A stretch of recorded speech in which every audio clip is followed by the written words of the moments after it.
tidak ada perjuangan yang sia-sia, dan tentu saja semua masih semangat, dan kita juga semangat. Kamu percaya nggak suara cas gitu? Iya. Percaya nggak? Percaya.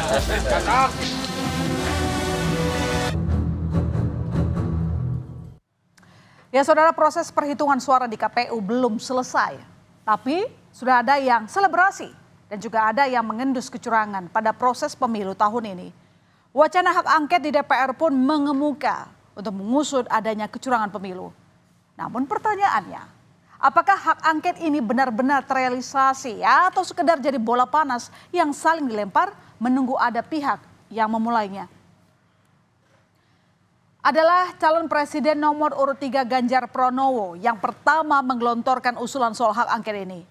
Ganjar mendorong agar partai pengusungnya, yaitu PDI Perjuangan, menggulirkan hak angket dan meminta agar DPR jangan diam saja atas dugaan kecurangan pemilu yang terjadi di depan mata. Menurut Ganjar, hak angket ini bukan sebuah gertakan semata, namun sebuah upaya untuk mencari kebenaran. Kami tidak pernah menggertak, kami menyampaikan cara yang biasa saja. Ada banyak cara sebenarnya, angket boleh atau raker komisi 2 aja deh, segera. Ketika melihat situasi seperti ini, DPR segera raker aja deh. Minimum raker nanti kesimpulannya bisa apakah ke angket, apakah yang lain. Tapi biar saja kemudian yang punya keinginan untuk angket untuk berjalan. Dinamikanya biar berjalan. Angket itu adalah cara terbaik ketika kemudian hari ini kondisi pemilunya seperti ini. Gayung pun bersambut, usulan hak angket dari Ganjar Pranowo ini rupanya juga didukung oleh calon presiden Anies Baswedan.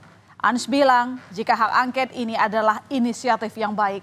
Apalagi jika yang akan mengajukan adalah PDI Perjuangan, partai yang punya fraksi terbanyak di DPR. Tentu Anies yakin 3 partai dari koalisi perubahan yakni Nasdem, PKB, dan PKS akan solid mendukung usulan ini. Bahkan Timnas Anies siap mensupport data temuan kecurangan yang dikumpulkan. Itu ada inisiatif yang baik. Dengan adanya inisiatif angket, proses di DPR bisa berjalan. Kami siap dengan data-datanya. 3 partai ini siap ikut. Dan PDI Perjuangan sebagai fraksi terbesar menginisiasi ini, saya yakin 3-3-nya akan dukung jalan sama-sama. Pernyataan Anies ini makin diyakinkan dengan pernyataan Ketua Umum Partai Nasdem, Surya Paloh. Usai melakukan pertemuan dengan ketua partai dari Koalisi Perubahan, Surya Paloh menyebut siap mensupport PDI Perjuangan jika akan mengajukan hak angket. Paloh menyebut hak angket merupakan hak konstitusional yang wajib dihargai. Kini Koalisi Perubahan tinggal menunggu langkah selanjutnya dari PDIP. Kita dalam hal ini pendukung Mas Anies dan Caimin dalam Koalisi Perubahan jelaslah memberikan support, memberikan katakanlah dukungan kala itu. Prosesnya bagaimana? Ya biarkan dia mengalir aja secara natural aja. Pak SB, apakah nunggu PDIP sementara 3 kursi 3 partai koalisi perubahan ini lebih besar daripada PDIP, Pak? Barangkali ini 3-3 semuanya masih sayang sama PDIP ya. Ya, bola panas hak angket kini kembali ke tangan PDI Perjuangan. Apakah PDIP benar-benar akan merealisasikan hak angket ini? Anggota DPR dari fraksi PDI Perjuangan Adiana Pitupulu dengan yakin mengatakan jika PDI Perjuangan sudah sangat siap mengajukan hak angket. Adian menyebut hak angket adalah hak yang konstitusional dan tidak boleh ada yang menghalangi. Namun terkait kapan hak angket ini akan diajukan, Adian tidak menjawab dengan rinci. Di fraksi solid, teman-teman relawan 01 dan 03 juga sudah membuka komunikasi. Keinginan untuk mengajukan hak angket itu dari PDI Perjuangan sendiri akan disampaikan. Kalau sekarang sepertinya sudah jadi keinginan rakyat.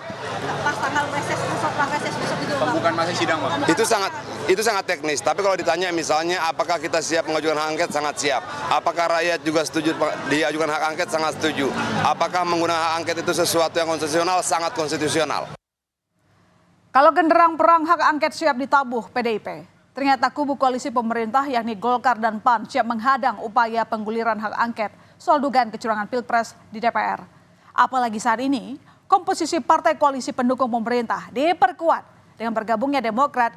Ketua Umum Golkar Erlangga Hartarto yakin koalisi partai pendukung Jokowi di DPR bisa menghadang rencana angket. Ya kalau hak angket kan hak politisi DPR. Tapi Partai Golkar dan koalisinya itu pasti akan menolak. Dan kedua, koalisi presiden sampai saat ini adalah bertambah dengan Mas AHY masuk. Jadi yang di luar pemerintah semakin sedikit. Masuknya AHY sebagai Menteri Agraria di Kabinet Indonesia Maju menandai Partai Demokrat ke gerbong koalisi Jokowi.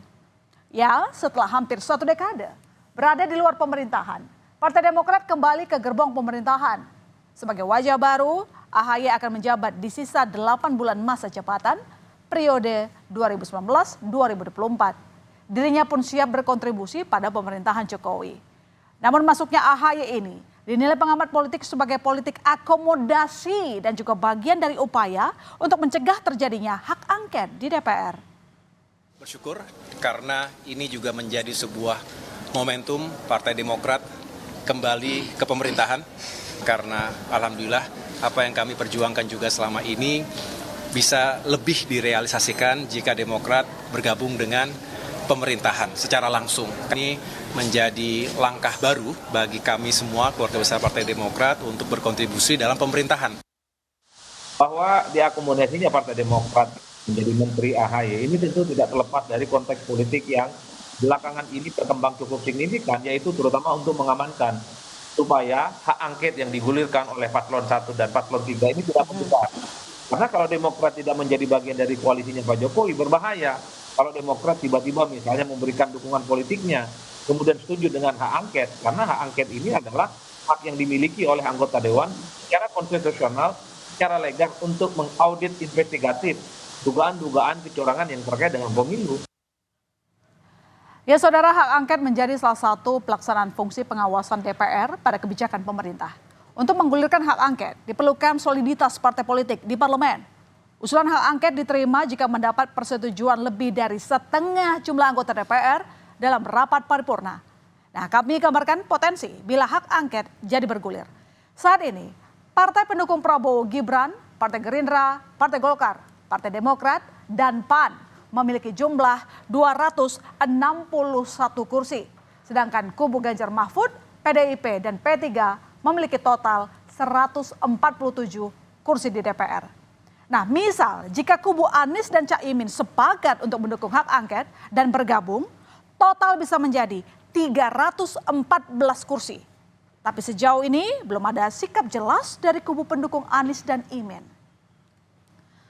Presiden Joko Widodo pun tak mempermasalahkan usulan calon Presiden Ganjar Pranowo untuk menggulirkan hak angket kecurangan pemilu di DPR RI. Menurut Jokowi, hak angket merupakan hak demokrasi yang memang bisa diajukan.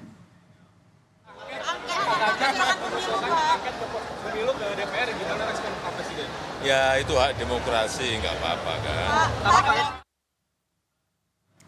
Namun perlu diingat, hak angket ini masih sebatas usulan, belum digulirkan. Sama seperti respons sejumlah partai yang wait and see. Kita tunggu bagaimana dinamika politik pasca pemilu ini. Apakah hak angket benar bergulir dan bisa mengungkap fakta kecurangan pemilu? Atau hak angket ini hanya sekedar gertakan semata?